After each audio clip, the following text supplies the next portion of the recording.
And you're talking about a guy 6'8", who's got traffic around him all the time.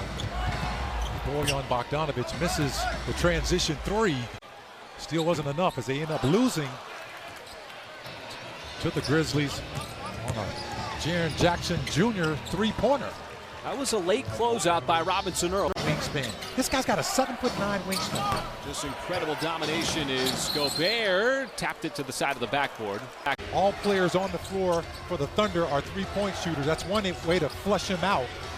Start knocking down some of those perimeter shots. Well, Bogdanovic is not settling for the three. He's taken now two.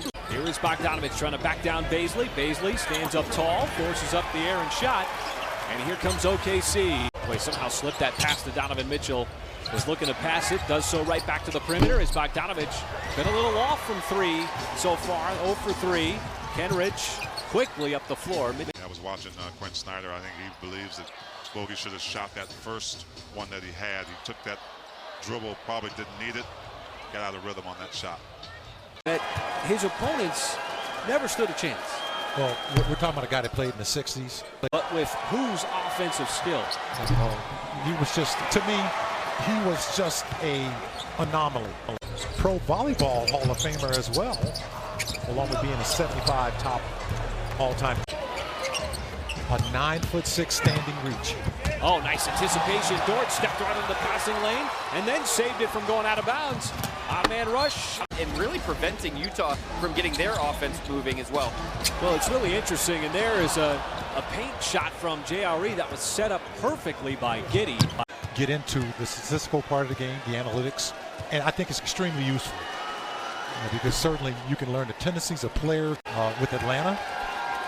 I'm not really sure with Quinn Snyder. You know, he's one of those guys who's very big on defense, but either get to the paint or shoot the three. Not enough on that pass from Giddey. Bogdanovic on the run out, leaves it off, and the Thunder get back defensively and snatch it right back. Mitchell back outside Connolly.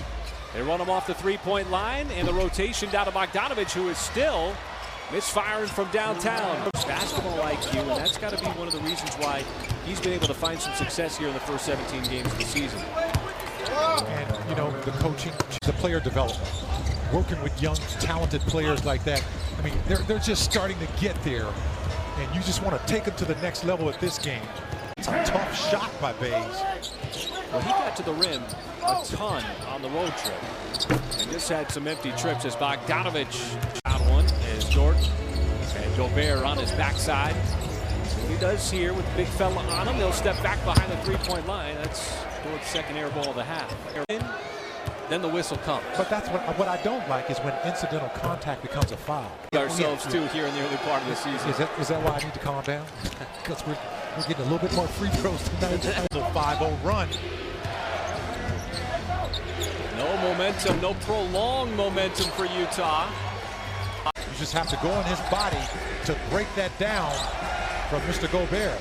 Giddey is going to take it himself on the shot. Mitchell whips it cross court to Bogdanovic. He's double teamed, and Gobert left open after the double came.